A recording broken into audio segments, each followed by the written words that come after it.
मते कहि दियो इंद्र सभा भुवरी होई मनरी दशम नयन नेउ सुतारी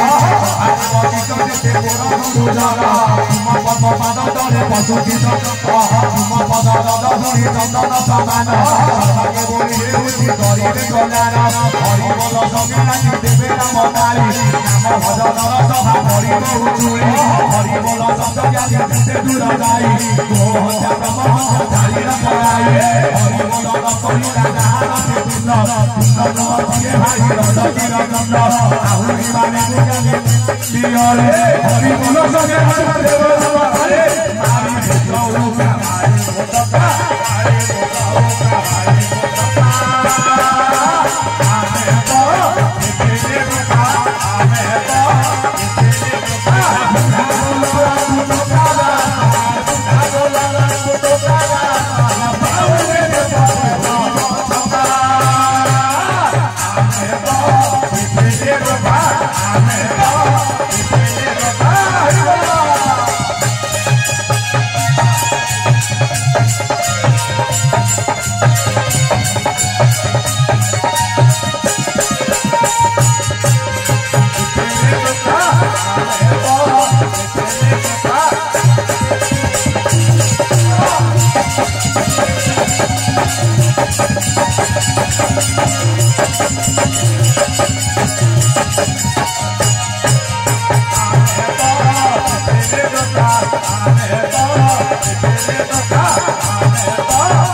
यज्ञ केते प्रकार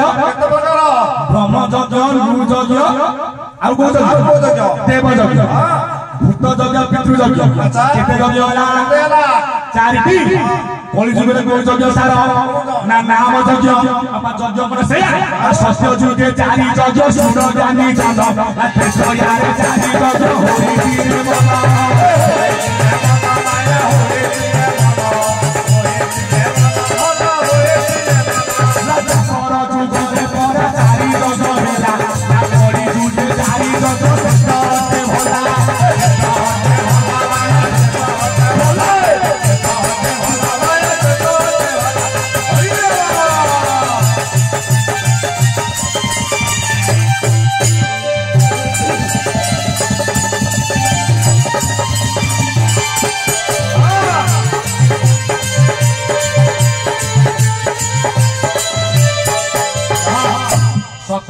जदि व्यास लेखिले श्लोक या पुते ते ध्यान दे विष्णु चित्त यादव मुख्य सत्यर कण कपड़ा जगी होई नथिला होय सत्यर कण जगी होई नथिला सत्य जुरे चारि यज्ञ प्रथम यज्ञ ब्रह्मा करिले रे धन ओंकार जग बोलिल नाम प्रमाण द्वितीय यज्ञ नर नर यज्ञ गान कहि परे आश्रमे यज्ञ प्रमाण राम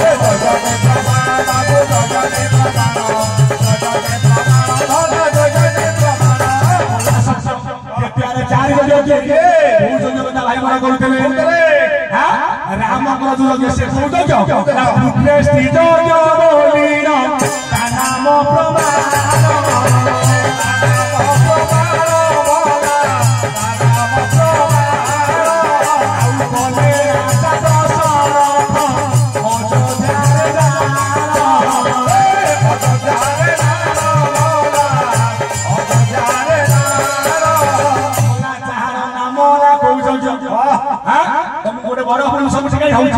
आरंभ होची पान खाय माने बाहर गोठी बसिब फटा पान भागा आको न खाती काय को छुआ पाटे कोन भर्ती कर सब रे हे मोर संसार कुछ बाटिला हे मोर तुम आइच गाय मोर काम कोन कोना करा काम संसार को शिक्षा दो आ तेमे तो विषय खाय हम दब ना कोन हे मोर जनी मनी बने का संता समाज रे तृतीय जगरे जगना को जग ते जग भाई मोर आपन मन को बुझै दे जगरु बाहला चल रानी मान घर दिले आज तुम गारे जग होची से चरु बाहर ये गाँव जार छुआ पिला न उठिब ताकू दब स्वामी सहित न मिसी केमिति पिला हब तमकू बाटी क आनिबि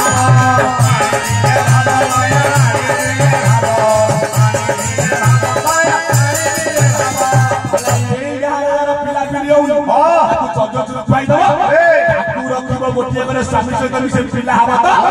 शास्त्र भूलु भूलु पुराण बसनी प्रकृत मीमांसा कौतरे अछि भागवत नवम स्कंद कौन कहिले दशरथ